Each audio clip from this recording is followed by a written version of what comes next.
স্বৈরাচার বলেন, যে কোনো ফেসিবাদ বলেন, তাদের বিপক্ষে এগিয়ে আসে কিন্তু সবচেয়ে বেশি ছাত্র। এই যে এবার যে আপনার যে বর্ণনাটা হলো, এটা বলা হয় যে মানুষ কর্তৃক এটা চাপিয়ে দেওয়া একটা বর্ণনা, সত্যি তাই। এবং সেখানে যেভাবে আপনার আমাদের ছাত্ররা তাদের জীবনকে বাজি রেখে সেখানে রেস্কিউ করেছে, সেখানে খাদ্য সামগ্রী পৌঁছে দিয়েছে, দায়িত্ব পালন করেছে, এটা তো ছাত্রদের নিয়ে আমরা খুব গর্ব করি। এবং ছাত্রের মাধ্যমে কিন্তু আমরা অনেক কিছু পেয়েছি। ছাত্র রাজনীতি যারা করবে তাদের মধ্যে তো সেই আমি বলবো যে যোগ্যতা তাদের যথেষ্ট আছে। সেখানে আমি মনে করি তাদের তো একটা সম্মানজনক জায়গায় অবশ্যই রাখা উচিত। খন্দকার রুহুল আমিন সিআইপি যেটি খন্দকার মাশরুকুর রহমান বলছিলেন যে দেশের যত সংগ্রামের ইতিহাস, সাহসী ভূমিকা ছাত্রদের ছিল, সেই ছাত্র রাজনীতি বন্ধের প্রশ্ন আসছে কেন? বাংলাদেশের রাজনীতিকে পরিশীলিত করতে হলে ছাত্র রাজনীতিকেও আরও বেশি প্রসিদ্ধ করা প্রয়োজন কিনা? ধন্যবাদ আপনাকে। খন্দকার মাশরুকুর রহমান যদিও ধীর গতিতে বাট অনেক কিছু বলে গেলেন, মনোযোগ দিয়ে শুনলাম। আমার পাশে আরেক ভাই আছেন অ্যাডভোকেট রেজাউল ইসলাম, এবং এসএটিভির কলাকুশলী যারা আছেন, দর্শক আছেন, সবার প্রতি আমার কৃতজ্ঞতা। যে কথাটা আমাদের খন্দকার মাশরুকুর রহমান সাহেব বললেন ছাত্র রাজনীতির ব্যাপারে, কারণ ছাত্র রাজনীতি আমাদের অ্যাকচুয়ালি ঐতিহ্যবাহী একটি, আমি বলবো যে আমাদের গর্ব করার একটা বিষয়।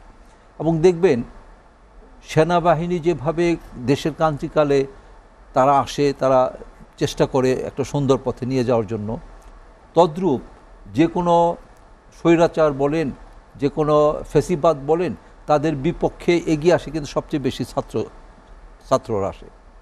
আবার দেখুন একটা ট্রেন অ্যাক্সিডেন্ট হওয়ার পর ওখানে দেখা যায় যে রক্ত দরকার, কারা আগে যাবে? ছাত্র সবচেয়ে আগে যায়। এই যে এবার যে আপনার যে বর্ণনাটা হলো, এটা বলা হয় যে মানুষ কর্তৃক এটা চাপিয়ে দেওয়া একটা বর্ণনা, সত্যি তাই। এবং সেখানে যেভাবে আপনার আমাদের ছাত্ররা তাদের জীবনকে বাজি রেখে সেখানে রেস্কিউ করেছে, সেখানে খাদ্য সামগ্রী পৌঁছে দিয়েছে, দায়িত্ব পালন করেছে, এটা তো ছাত্রদের নিয়ে আমরা খুব গর্ব করি। কারণ একসময় আমরাও ছাত্র ছিলাম এবং ছাত্রের মাধ্যমে কিন্তু আমরা অনেক কিছু পেয়েছি। তাই আমি মনে করি যে প্রয়োজন মাফিক যদি আমরা দেখি যে কল্যাণকর হচ্ছে, ভালো কথা। আর যদি দেখে এটা ভালো না হয়, তাহলে তো আপৎকালীন তো বন্ধ করা যেতেই পারে।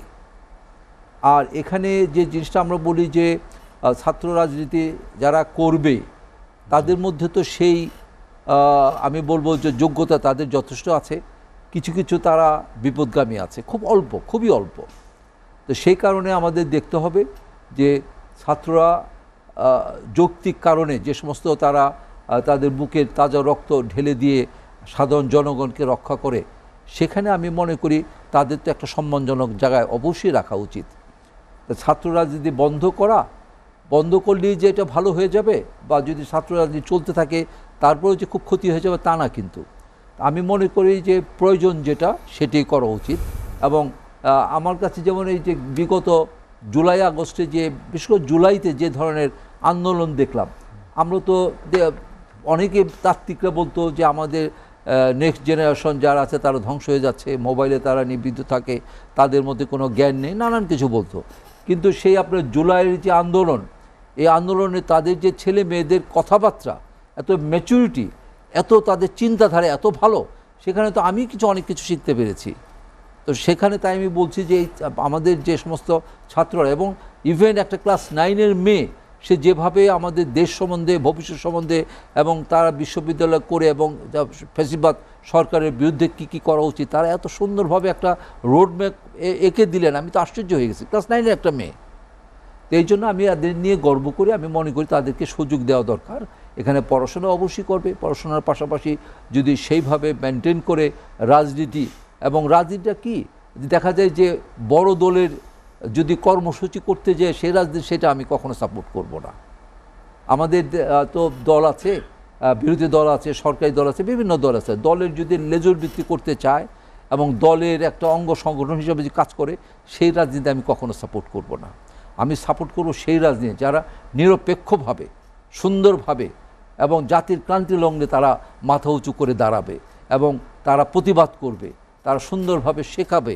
আপনারা দেখুন না, যখন এই যে পুলিশরা পালিয়ে গেল, পুলিশরা যখন তাদের পরিচয় দিতে পারছে না, আপনার প্রায় 560টা থানা যেখানে খালি হয়ে গেছে, সেখানে কারা আপনার সেভ করেছে, আপনার ট্রাফিক থেকে আরম্ভ করে এলাকায় এলাকায় যেভাবে ছাত্রদেরকে অর্গানাইজ করে এই যে চোর ডাকাত, বিশেষ করে ডাকাতি যেভাবে তারা কন্ট্রোল করেছে, এটা তো শেখার বিষয়। আমি একদিন রাত্র 2টার সময় আসতেছি আমার ছেলে মেয়ে তাদেরকে নিয়ে, আপনার কয়েক জায়গায়, আমার বাসা অরিজিনাল বাড়ি মগবাজার, আমি ধানমন্ডিতে আমি বাড়ি করেছি। এখানে আসবো, রাস্তাঘাটে আমাকে 3 জায়গায় আটকেছে, আমি তো ভয় পেয়ে গেছি। যে খুব সিম্পল ছেলে পেলে, ওদেরকে দেখে যে খুব স্মার্টনেস সে ধরনের না, তো তারা যদি আটকিয়ে আমাদের কিছু একটা করতো, আমাদের করার কিছু ছিল না। কিন্তু আমাদের পরিচয় নিয়ে বলে পিছনে এটা খোলেন, আমাদের দরকার আছে দেখার, ড্যাগিটা খুললাম, ব্যাক সাইড খোলার পরে বলে আঙ্কেল যান, আপনারা তাড়াতাড়ি চলে যান, সুন্দরভাবে যান, কোনো অসুবিধা হবে না। আমাকে বাবা সামনে যে আবার ধরবে কেউ নাকি, বলে না কিচ্ছু হবে না, সব আমাদের আছে, আপনারা যান। এই যে আমাদের যে সার্ভিসটা দিয়েছে, যেখানে আইন পরিচালক সংস্থা তারা ভেঙে গেছে, তারা নাই, আনসার নাই, পুলিশ নাই, র্যাব নাই, কিচ্ছু নাই, সেখানে কিন্তু ছাত্ররা এবং এলাকার জনগণ, ইয়াং ছেলেরা কিন্তু আমাদেরকে প্রোটেক্ট করেছে। দ্যাটস ওয়াই স্যালুট দ্যাম, আমি তাদেরকে শ্রদ্ধা করি এবং আমি মনে করি একটা আমাদের ছাত্র সমাজ গর্বের করার বিষয় এবং তাদেরকে আমরা গর্বে রাখতে চাই। তবে এখানে দেখতে হবে কি, এখানে কিছু ভুল ত্রুটি থাকতেই পারে, ভুল হতেই পারে, সেটা শুধরাতে হবে, শুধরানোর সুযোগ দিতে হবে এবং সেই পরিবেশ সৃষ্টি করতে হবে। তা আমি মনে করি সেখানে আমরা যদি তাদেরকে ইউজ করতে চাই, তাহলে সেখানে ভালো কিছু রেজাল্ট পাবো না। এখানে যদি নিরপেক্ষভাবে তারা দায়িত্ব পালন করে যে ক্রান্তিকাল নিয়ে তারা এগিয়ে আসবে, তাহলে সেই ধরনের রাজনীতি আমি পছন্দ করি এবং আমি মনে করি অবশ্যই থাকতে পারে। জি।